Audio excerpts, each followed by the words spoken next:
question on everyone's mind. What exactly is going on at COP? What are they achieving? And what can we expect from the upcoming negotiations? In this episode, we're asking ourselves, what is at stake in the upcoming biodiversity negotiations? That's why we're focusing on the Conference on Biodiversity, CBD, COP16, which will be happening from October 20th to November 1st in Cali, Colombia. This conference plays a pivotal role in shaping global biodiversity policy, and it's crucial for understanding the efforts towards preserving our planet's ecosystem. And to explore this conference, I'm joined today by three amazing leaders from the Global Youth Biodiversity Network. First, we have Kevin Lunzalu. He is the Africa Co-Coordinator. Then we have Xiomara Acevedo. She is the coordinator of the Global Youth Biodiversity Network in Colombia. And we have Josefa Tauli as well. She is a Global Youth Biodiversity Net Policy Coordinator. Thank you all for being here and welcome to this wonderful session.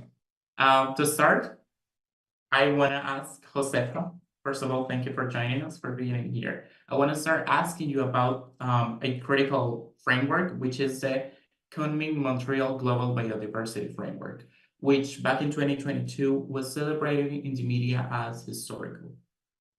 While there are successes that can be celebrated, after decades of negotiations, it seems that some goals have remained largely aspirational. So can you share, according to you, what is holding us back and how? Thank you, Fran. So first, to answer, I want to maybe start by saying that there are quite a number of successes that we can point to in the history of multilateral negotiations under the CBD. And indeed, the Kunming-Montreal Global Biodiversity Framework contains a number of them. It has many aspects which I think can be really considered as landmark wins in reflecting social and environmental justice in global biodiversity policy.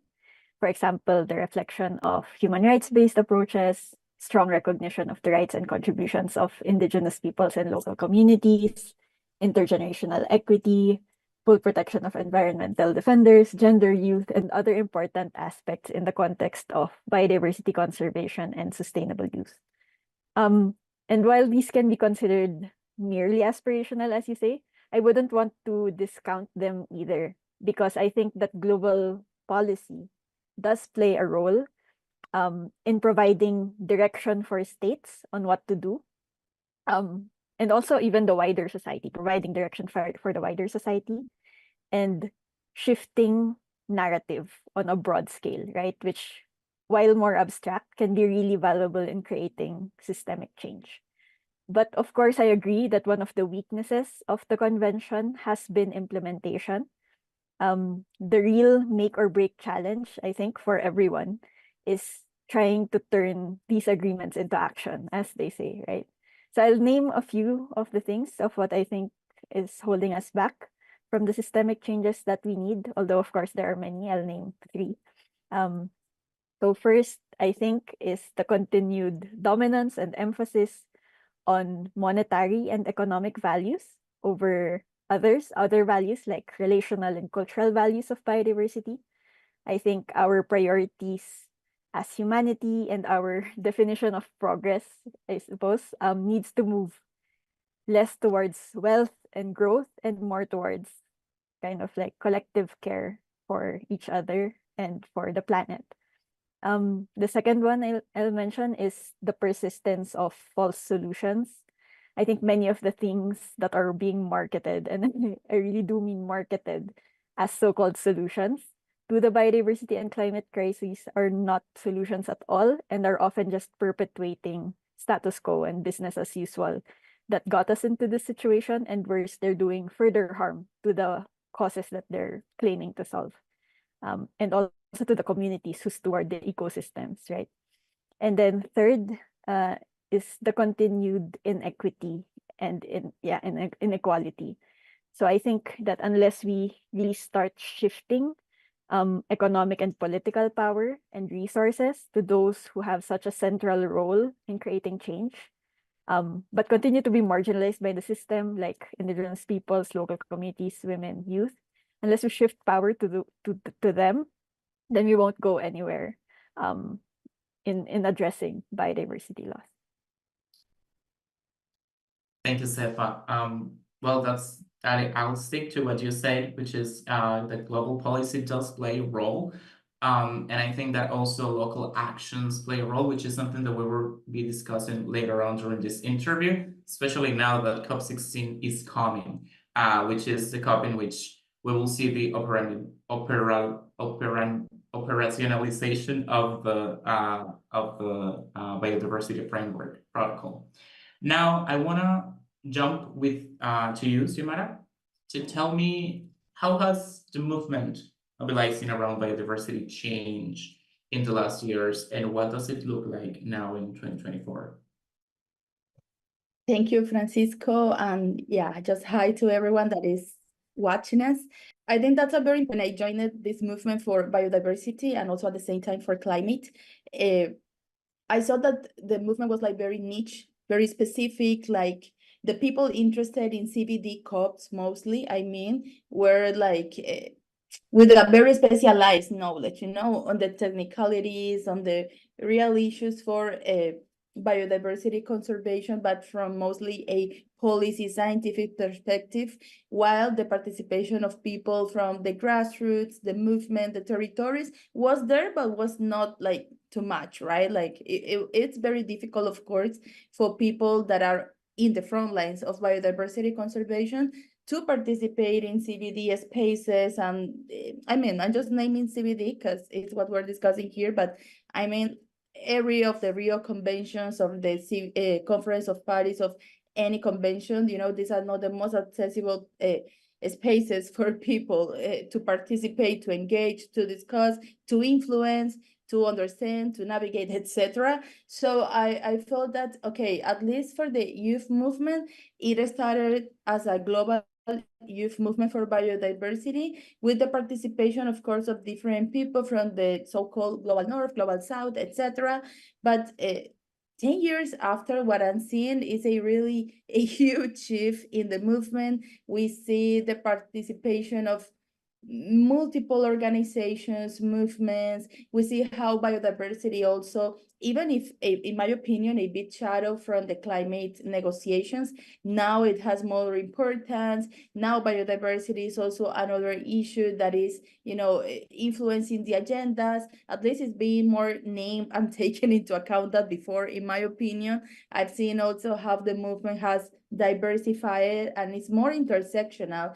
Now we don't only have like people from, the biodiversity field, but also people that are working and understanding biodiversity as a social issue, as an economic issue, as an issue of rights, and also to understand that the movement is more intersectional because it's deeply linked to climate change, social justice, food sovereignty, human rights, environmental defenders, etc. So it's like biodiversity is being mainstreamed in different niches according to what it exactly means to lead and protect biodiversity at the grassroots, at the local level. And I think that's important that the biodiversity movement at global level is already becoming more intersectional, more diverse, more plural, and with the participation of and the mobilization of people in the COP16, we're expecting the biggest, indeed, involvement of civil society for, this kind of CBD negotiations.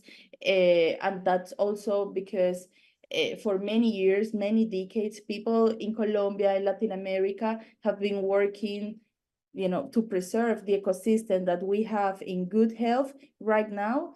And this is, this means that it's an historical victory for all the defenders, for all the people in the ground, mobilizing the attention for biodiversity, that we are now hosting this COP CBD. And now that we are expecting the biggest mobilization of civil society, that's indeed a key priority for civil society here in Colombia, and we wouldn't think it in a different way. So I think that Colombian leadership, as well as the civil society leadership, for biodiversity, is also pushing for this COP to be accountable, to be more diverse, to be plural, to not only limit themselves to the participation in a blue zone, which is important, but also having a green zone and, dedicating other spaces to mobilize the people of the city and the neighboring territories from where the COP itself will take place. So I think it's important. We're expecting to see all that pluralism here in Colombia,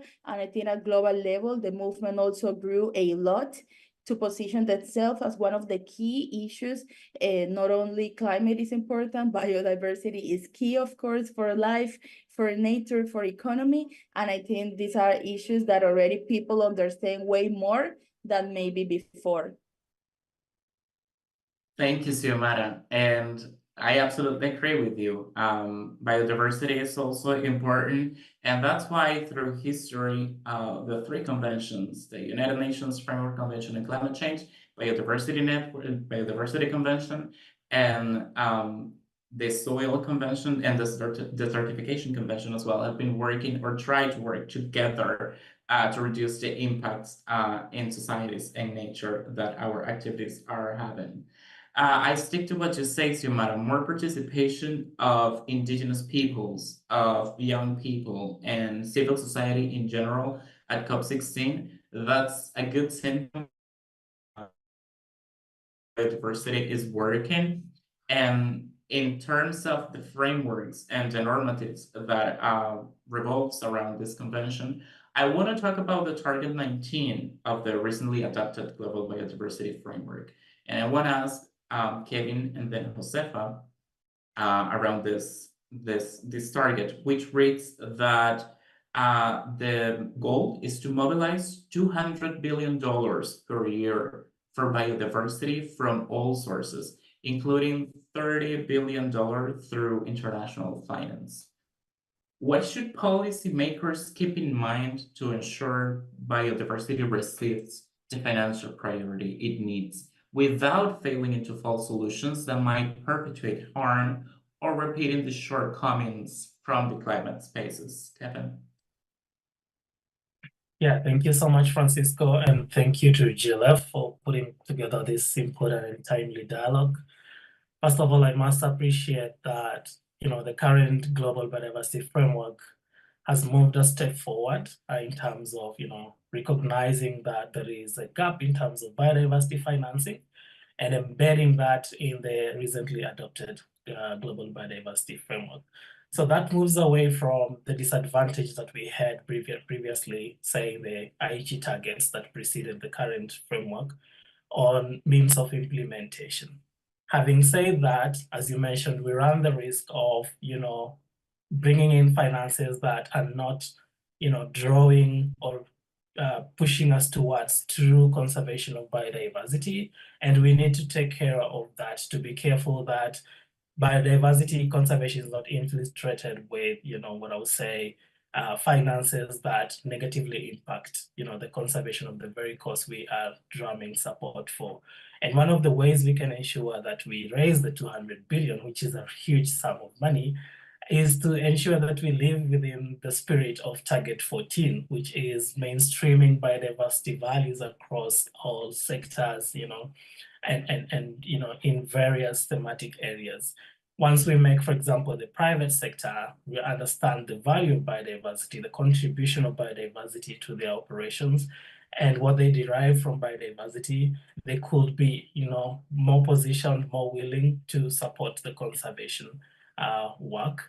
We need also to, of course, look within ourselves, find the finances within domestic sources.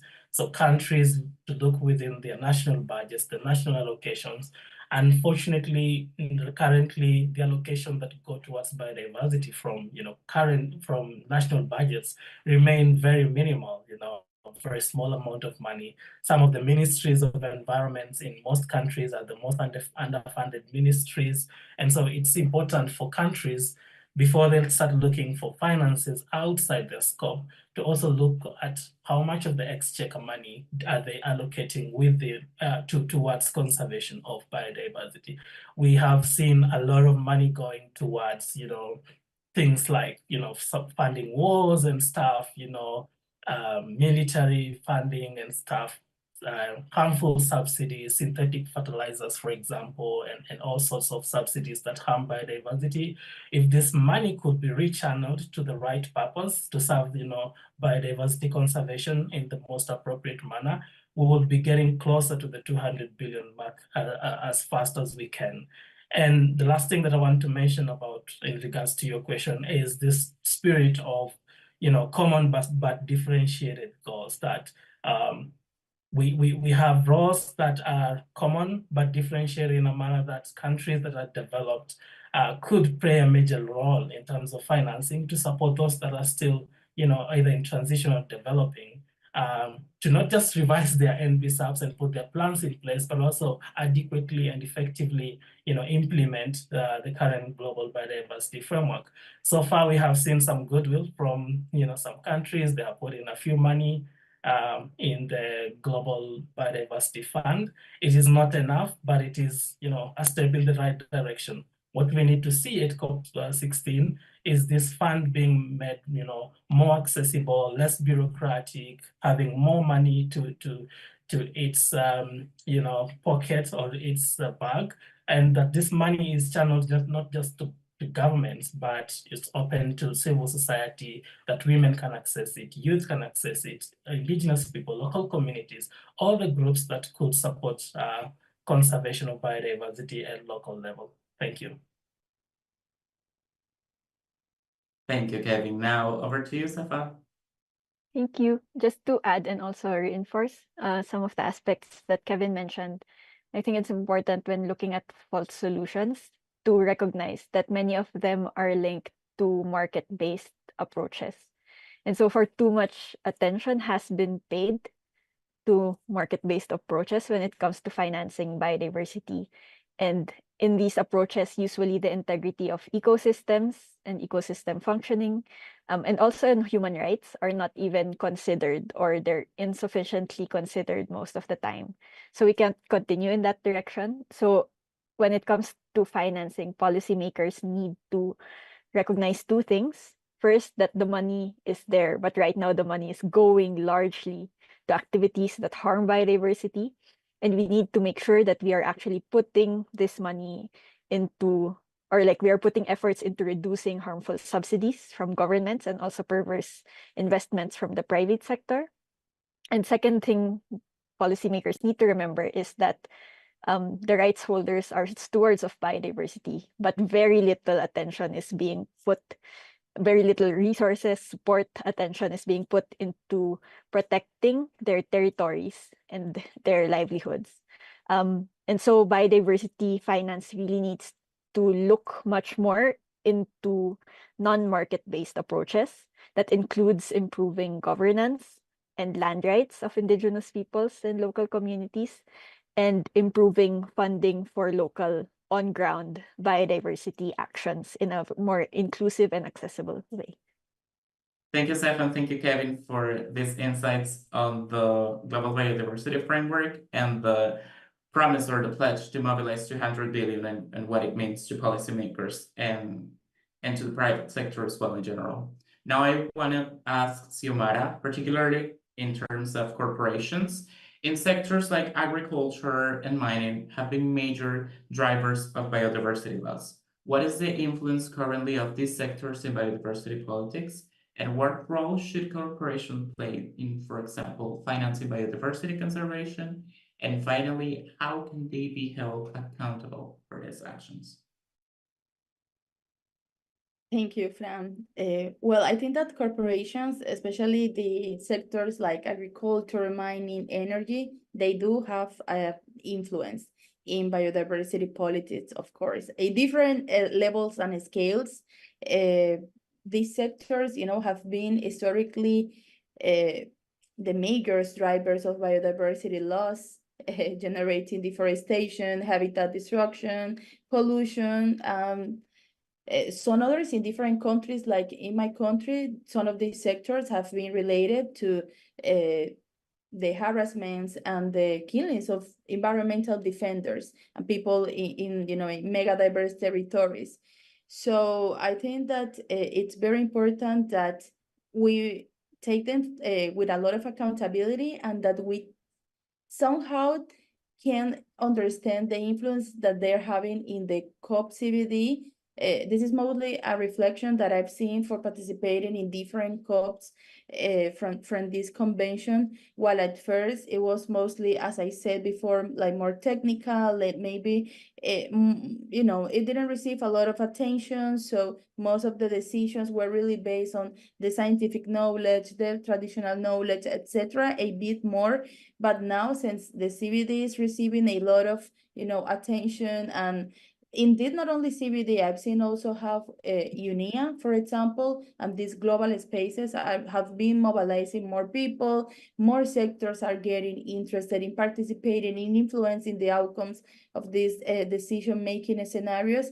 I've seen how you can see more like false solutions or other terms, other concepts that don't necessarily are resonating with the values of people in the ground, from youth movements, from NGOs, you know, from those already putting their lives at risk for the protection of biodiversity. So it's a concern that I've seen as someone, you know, participating in these decision-making scenarios, how the enterprises, the corporates, not all of them, I don't want to say everyone out there, but some of the corporations, you know, that maybe at the past they didn't get interested in this. Now, since the conventions are tackling issues like genetic resources, rights, environmental defenders, you know, critical issues, now they are like, you know, more interested in joining the COPs, in having presence, in having participation, in even having pavilions, and also influencing other different actors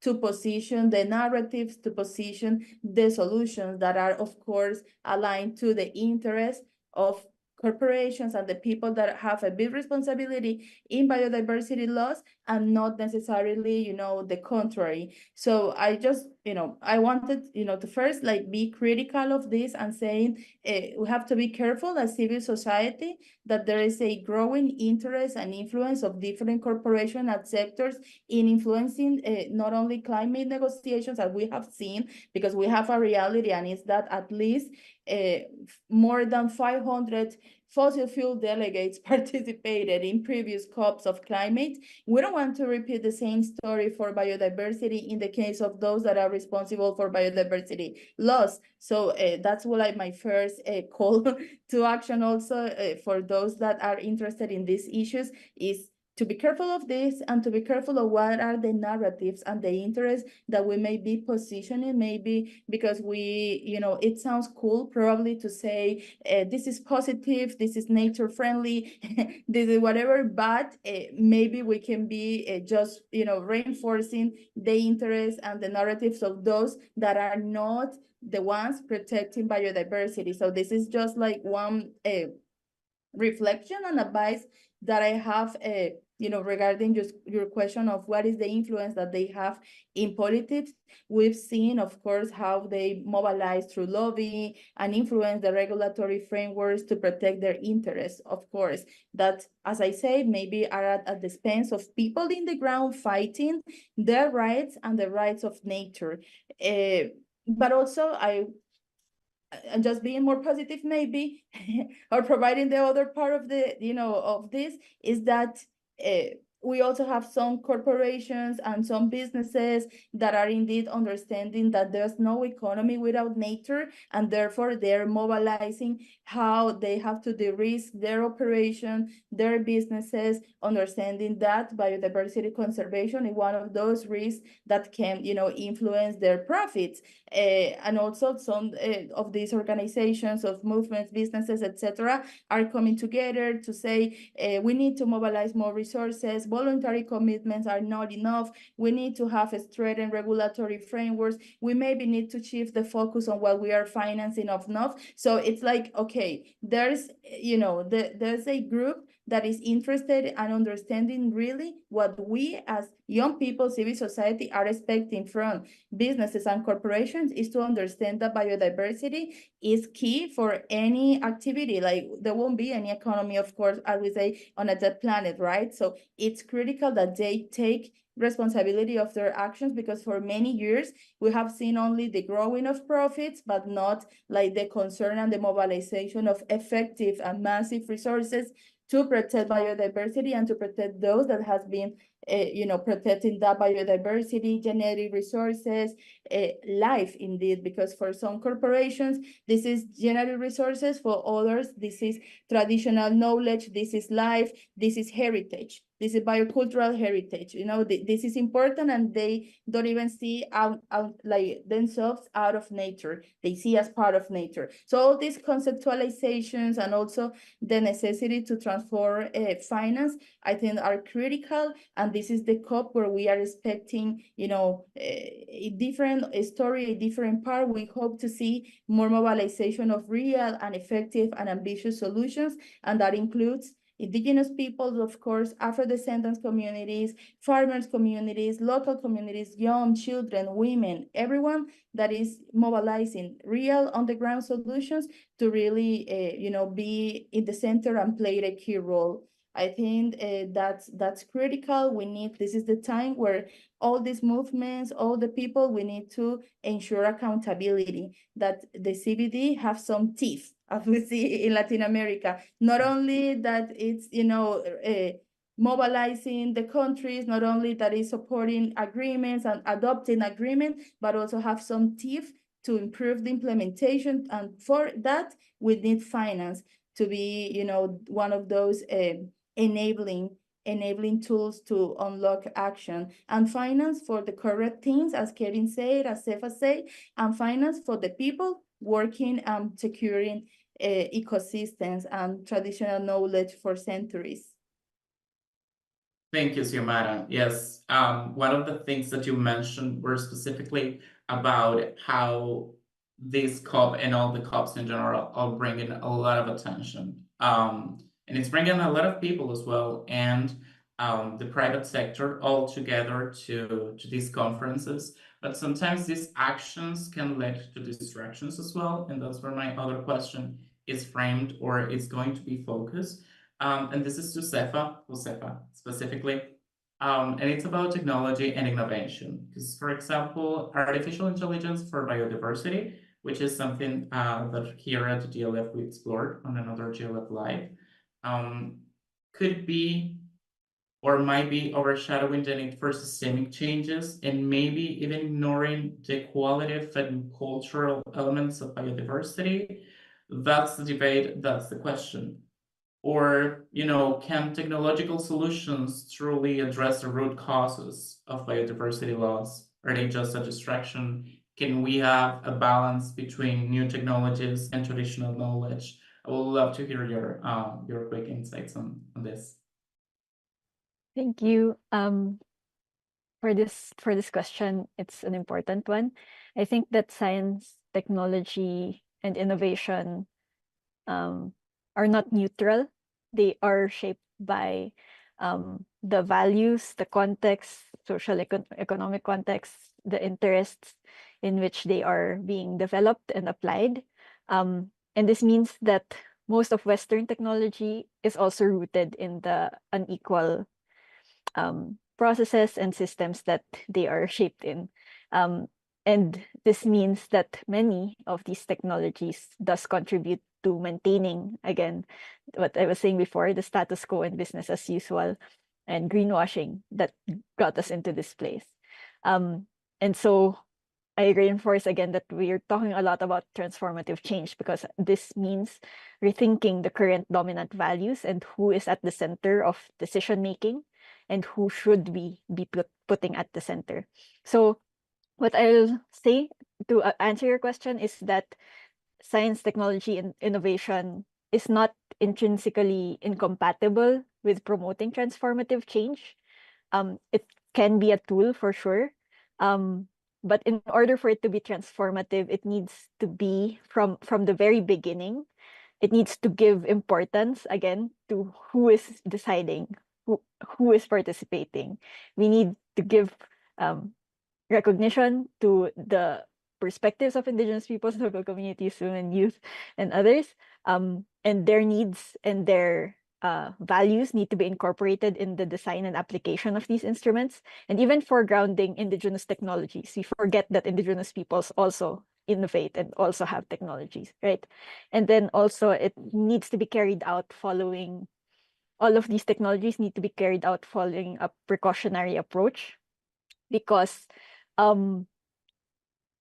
because they can have impacts that were not intended for those outside of who they were addressing.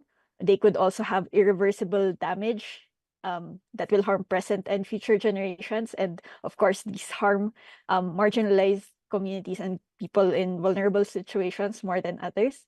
And so, I emphasize those 2 points when it comes to looking at the issue of technology, which is not intrinsically bad, but is often bad because they are being shaped in the current very unequal power dynamic. Yeah. Thank you, Josefa. Very unequal power dynamics in science, technology, and innovations, always shaped by the socioeconomical context. This is pretty much what you mentioned here, which is very valuable to understand then the focus and as the question was raised, the distractions during the negotiations and during the processes of global policy. What would it truly, in this regard, what would a truly equitable and just implementation of the Common Montreal Framework look like from Josefa? Again, this is your perspective. And I'm asking this because we just talked about how policy, how in this case innovation and AI can be shaped by who is there and the interest that they have. We also talk about that in finance, how the implementation of Target 19, it is purely based on how states, countries are focusing their resources, and private sector, how are they focusing their resources to where the resources are going or are being mobilized. So now I'm asking, what would a truly equitable and just implementation of the Common Montreal Framework would look like from your perspective, based on what we just discussed? Yeah, absolutely. So I think that justice and equity, when it comes to implementing the framework, it means we will need to address the historical and ongoing injustices and inequities in the context of biodiversity, while kind of taking steps to actively pursue justice, equity, human rights-based approach in all of our actions. So I'll go to a very specific context because this is what many countries are currently focusing on. As you know, there is continuing emphasis and significant resources being put to achieving Target 3 of the framework, or the 30 by 30 conservation goal, which means like reaching 30% of areas under protected areas, other effective area-based conservation measures, while recognizing indigenous and traditional territories. And we know that states and other conservation actors will have to comply.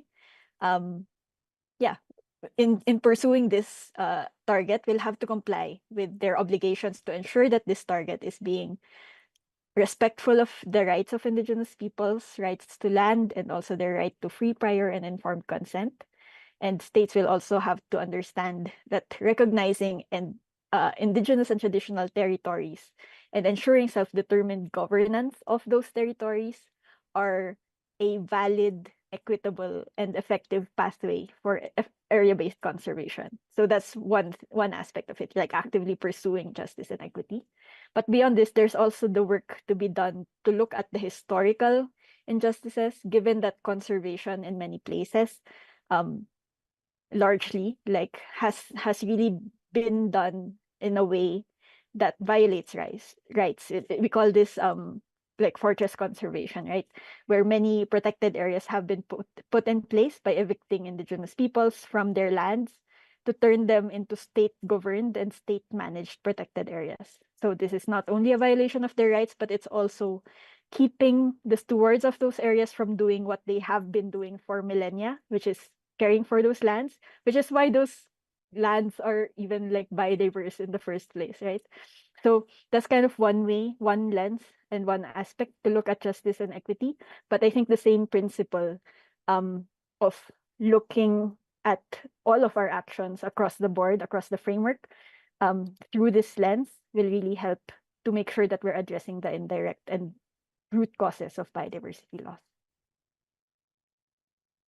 Address the root causes of biodiversity loss while we enhance participation and commit to protect the rights of nature and land defenders. Now I want to jump over to Kevin and Xiomara for your quick insights on the challenges in terms of biodiversity negotiations. Which one of them is the lack of binding commitments and accountability, which is something that we pretty much talk about during previous questions.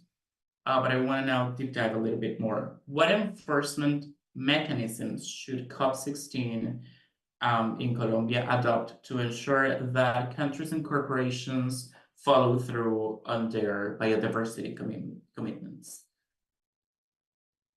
Super. Yeah, I think, I mean, in the previous question, we also discussed a bit. I was saying like the convention also needs some teeth, not only to mobilize outcomes, but also, you know, to enhance them and enhance the implementation.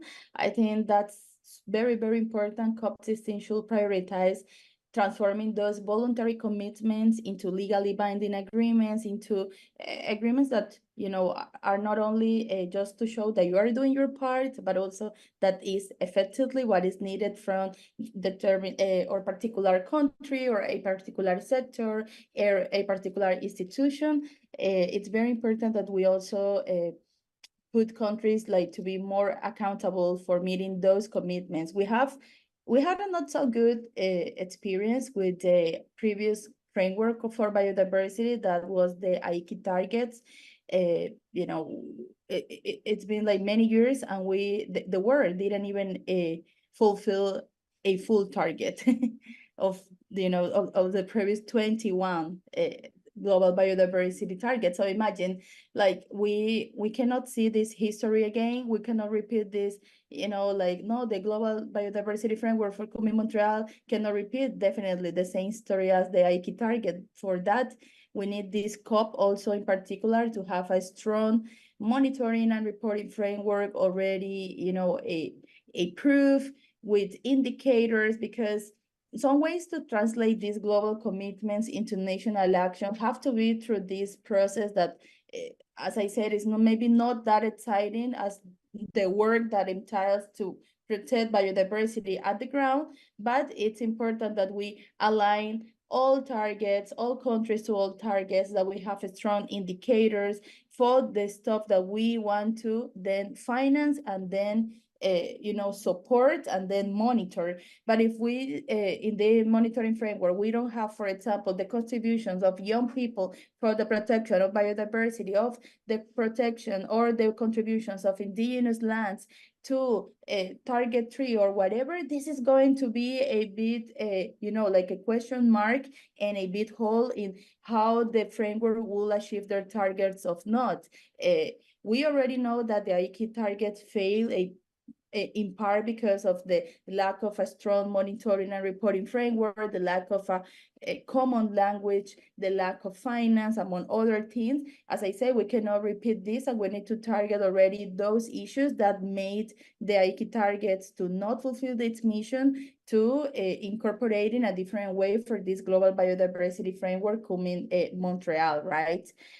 So I think it's very important we have this opportunity to mobilize like a strong compliance mechanism, a strong monitoring and reporting framework, and also to put in the loop that is very critical to mobilize resources to achieve this. We know that currently there is a climate finance gap, but even bigger than that is the nature finance gap. The biodiversity finance gap is huge, guys, and it's very critical that, you know, we mobilize additional resources for the implementation of global biodiversity frameworks, as well, as I said, to unlock the finance for those that are in the front lines protecting biodiversity, because all of these communities really had harder, you know, and for most of them, despite the huge contribution that they are doing for biodiversity conservation, unfortunately, this doesn't translate to living in dignity. living fulfilling or having their lives with human rights, with the guarantee of the rights, with the guarantee of living with dignity. Most of the communities that are in the front lines are not, their rights are not fully guaranteed. Their lives are at risk. They're doing an underfunded work. They're not receiving the recognition that they deserve for this big contribution, not only to Colombia or mega biodiverse countries, but for the whole planet and humankind. So I think, this is the COP to shift that, and we need to ensure that COP16 delivers ambitious monitoring framework and ambitious indicators for all the countries, for all the issues that are important, so we don't repeat the failed history of high key targets in implementing and stopping biodiversity loss. So let's focus on implementation and to create these mechanisms in order to ensure that COP, Biodiversity COP can deliver. Thank you, Xiomara. And now, Kevin, real quick, I also want to ask you, what enforcement mechanisms should COP adopt to ensure that countries and corporations follow through on their biodiversity commitments? Real quick. Thank you, Francisco. When the current Global Biodiversity Framework was adopted 2 years ago, it was celebrated as, an ambitious plan that meets the current biodiversity crisis that we are living in. And the countries have taken about 2 years since then to put their houses in order, so to revise their national biodiversity plans, and the CBD processes have also been ongoing. And the COP that's happening this month is flagged as an implementation COP. So this is where all the discussions, final discussions about the implementation elements like indicators, finalizing discussions around that will be made. And this is also a good time to talk about your question. How do we enforce this? How do we ensure that this biodiversity plan is designed for success? And one of the ways to do that is to ensure that there is an equitable distribution of means of implementation. We're talking about finances, we're talking about capacity development, we're talking about technology transfer. We still, even though countries are now finalizing their national biodiversity strategies, we still have a gap in terms of capacity in some areas. For example, most young people do not understand how they can contribute to the implementation of this biodiversity plan. So we are hoping that after COP16, we will have all these things in place. We will have all targets having measurable indicators, including those that don't have. I understand the target on youth is one of those targets that is suffering this first fate as now, and we hope that this will be like the final cleaning that we need before we start implementation of this framework. Unfortunately, the current biodiversity plan is not, of course, legally binding, but we hope that the countries will find it important, as Xiomara said, to learn from the failures of the previous biodiversity roadmaps, to find all means to ensure that this works, and that by 2030, we'll be reporting that we made some progress. Thank you. Thank you, Kevin. Let's hope that indeed we can do and make a lot of progress in terms of biodiversity. And for that, we need all hands on deck. We need all the people. And that's because we wanna now ask you, Josefa, about Indigenous peoples in general, which we know they are the most effective stewards of biodiversity. And this is going to be a question framed in international first, but also related to the locally led activities, initiatives, and projects that Indigenous peoples are doing around the world. How can the international community ensure that Indigenous rights, knowledge, and leadership are central to the global biodiversity agenda without, of course, tokenization and unequal responsibilities, which is, I think, pretty much what we've been discussing about how to ensure that all the voices are on the table and when negotiating. So if you can give us a little bit of insights on that, Josefa, that would be great. Thank you. This is a great question. Of course, very personal to me because I am Indigenous myself. I come from an Indigenous community, and my parents are also indigenous and environmental defenders.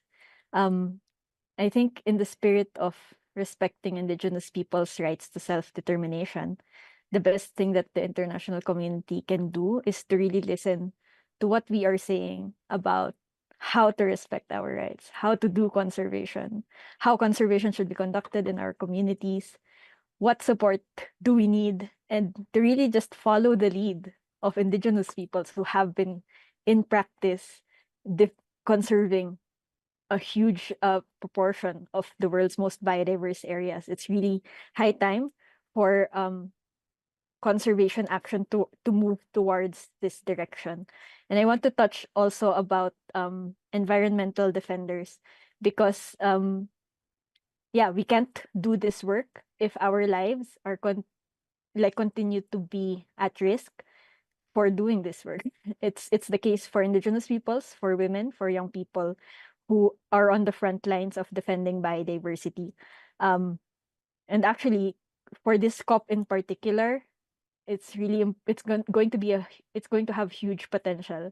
Well, first, Colombia, along with my country, the Philippines, consistently remain on that list of countries that remain the deadliest countries for environment and land defenders, right? But at the same time, with the framing of this COP around peace with nature, and also with Latin America, I think being the home of the Escazú Agreement, which is a regional agreement on access to participation, justice, information, on environmental matters and also on environmental defenders. So like with all of these things, there is really this opportunity to strengthen the policies and implementation of both the role of indigenous peoples and local communities, and also this aspect of environmental defenders. With providing some steps, I think the COP can kind of take steps to strengthen the cooperation it has with indigenous peoples themselves, strengthening the mechanisms that are in the convention for indigenous participation and considering these perspectives, for example, through the discussions on Article 8J, and also strengthening cooperation with human rights institutions. That's one.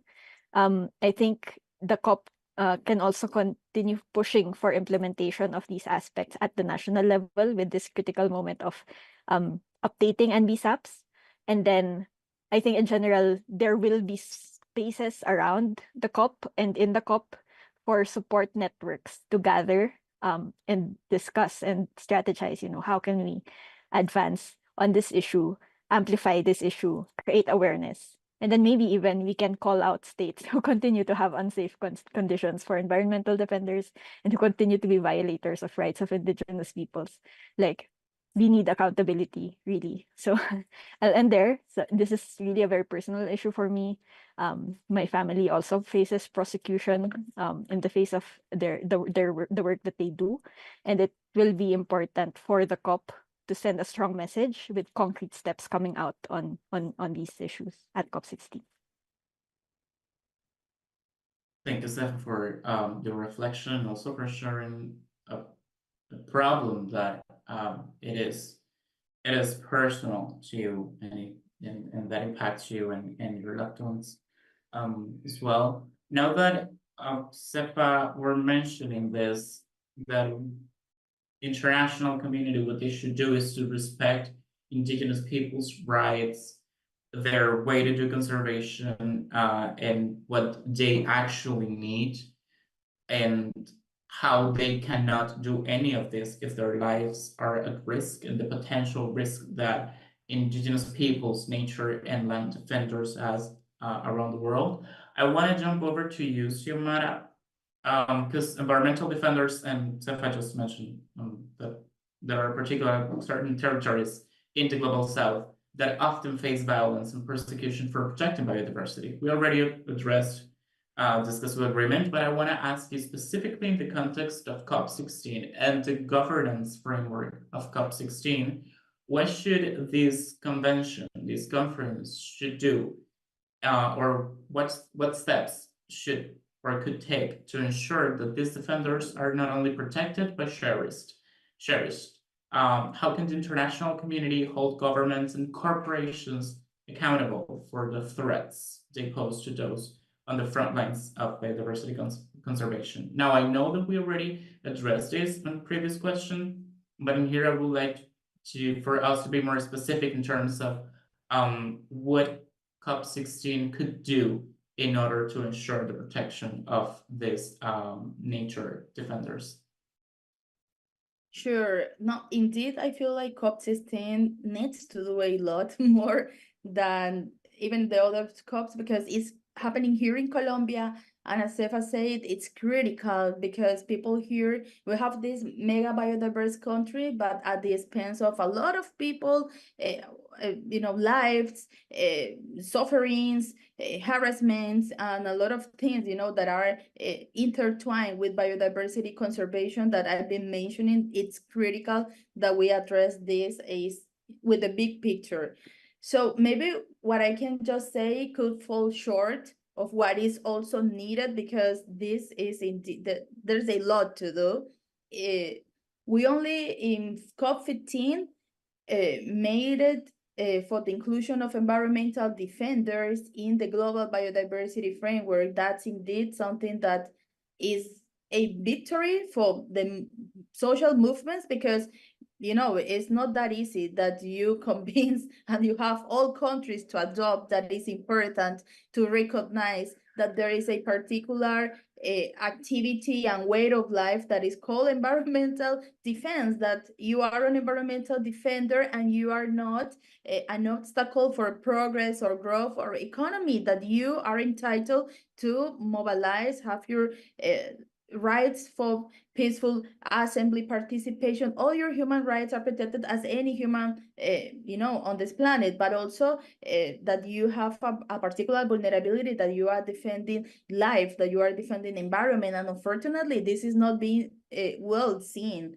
for many, the different actors destroying nature. So I think that some key actions first, to put more the attention on this as a global issue. We already have this reference in the Global Biodiversity Framework, as I mentioned, and I think it's critical for Colombian leadership, for the presidents of the COP16 to take bold actions on protecting environmental defenders, to mobilize more legally binding commitments from governments to understand that we need a global protection or care mechanism for environmental defenders, that we need finance for them also to protect their lives. As I say, why biodiversity conservation have to be already linked to living with no dignity? Like it's a critical issue, and the understanding and positioning of this is what we expect the Colombia presidency and leadership for COP16 really takes very seriously, because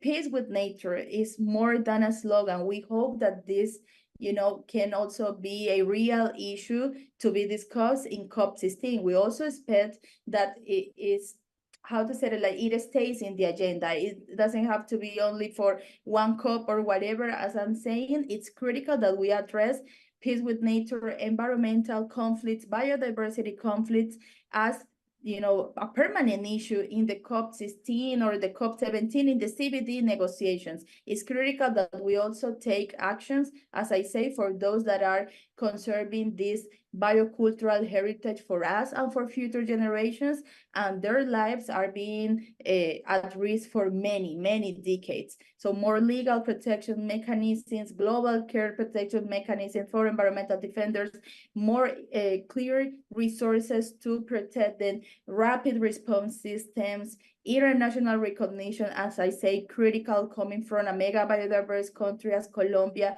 itself, with the most of the people being killed and being harassed because of defending life. We also need more human rights impact assessments. It's critical that we understand also how biodiversity loss is undermining human rights. We all understand that, we all together here, the people that work in these issues, but definitely at global stage, we need more concrete tools for countries to advance on these issues. And we also need to understand that one way to support environmental defenders is through supporting and guaranteeing their human rights, the human rights for land tenure, land rights, for the mobilization, as I said, the peaceful assembly, for their community organizing, for them to be part of inclusive decision-making scenarios, to also have community-based protection mechanisms, because from my experience also here in Colombia, being a leader of these issues and mobilizing a lot of different communities, I've seen that the best care and protection that we can have is the ones that when the community protects you, guys, this is indeed what we only have when you are defending here in Colombia, working in these issues, is the collective, is the movement, is the people that protects you. But this needs also more resources to make it happen and to make it sustainable. It doesn't have to rely on people, your own safety, right? So it's critical that we also influence finance and support community-based protection and care mechanisms for self-care and also for collective care, as the communities that are mobilizing and protecting biodiversity, we work as a collective, not as an individual level. So I think that that's also important. And of course, to put give more recognition and amplifying defenders, environmental defenders' stories, environmental defenders' victories, understanding the intersectionality, that not everyone is the same. This is not an homogeneous movement, of course, so we all go through different intersectionalities that are necessary to addressing any issue, and also tackling environmental defenders is critical to also understand that women, we have different and unique risk and are more vulnerable to other different stuff than men, right? So take into account all those diversities and provide additional security resources according to those existing necessities and vulnerabilities. I think some of these issues are, very necessary that Colombia take concrete action and put them in the agenda, because who will do it then? If not Colombia, who will take environmental defenders at the center of the agenda? But it will need to be intersectional, as you mentioned, Xiomara. Yes, absolutely agree with you on that.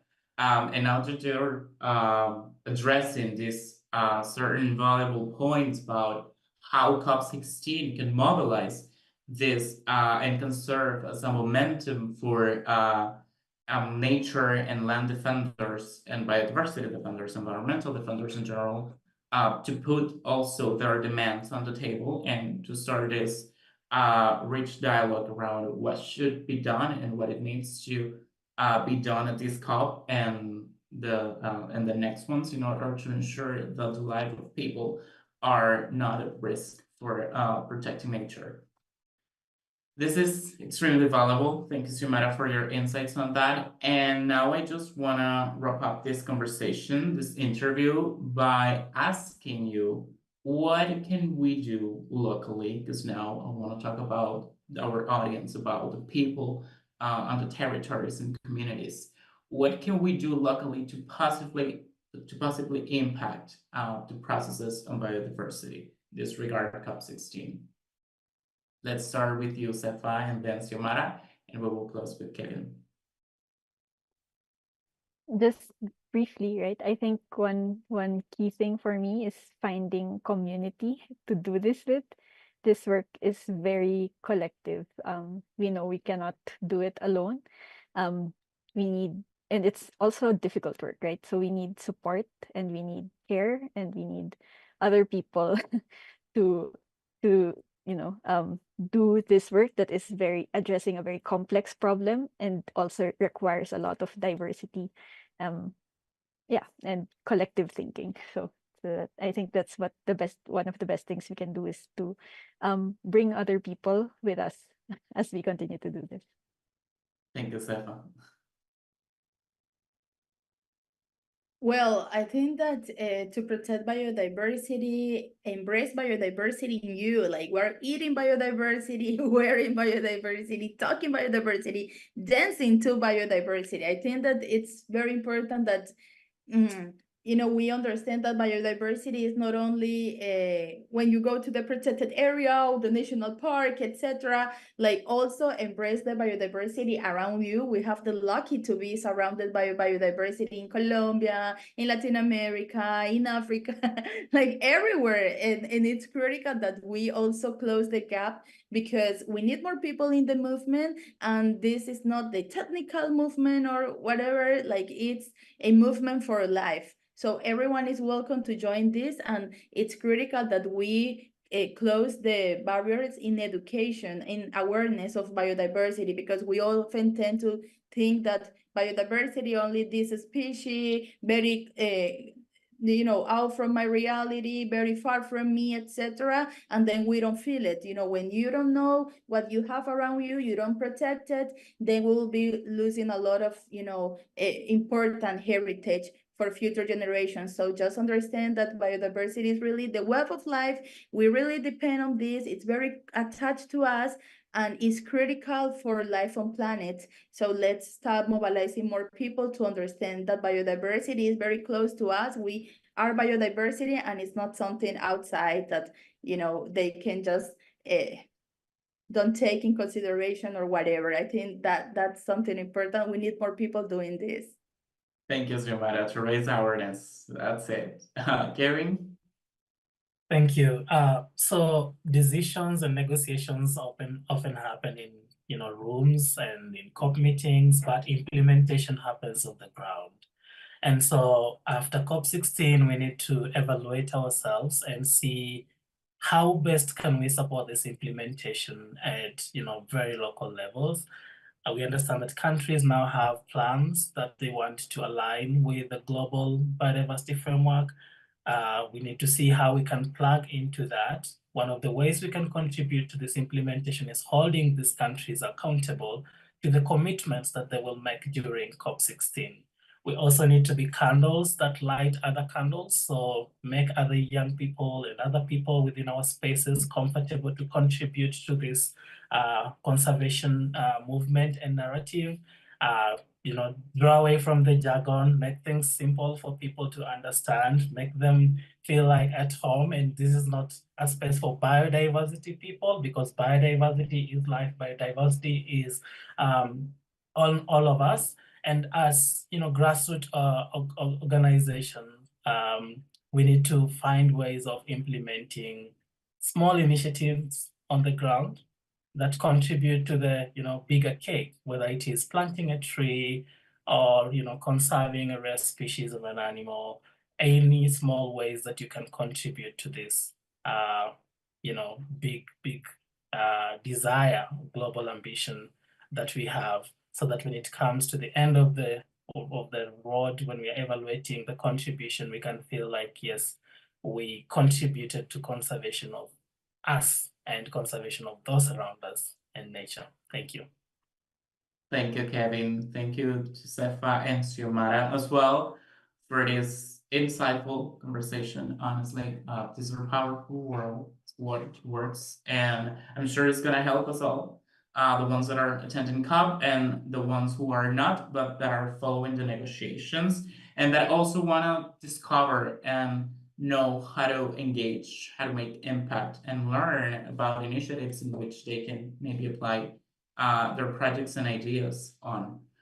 Thank you, everyone, for tuning in. Thank you, our amazing speakers, for being with us. But before closing, I wanted to share with all of you a brief reminder to join us on the 25th of October for the 7th GLF Investment Case, Rewarding Nature. Here we talk about finance. There we're going to talk about, we will explore how we can channel sustainable finance to protect our world's biodiversity. You can join us in Cali, Colombia, and online. You can register on our website and find more information in there. Many thanks all, and thank you to our wonderful speakers for the hope and leadership they shared with us today. Stay tuned for the next GLF special series. Bye.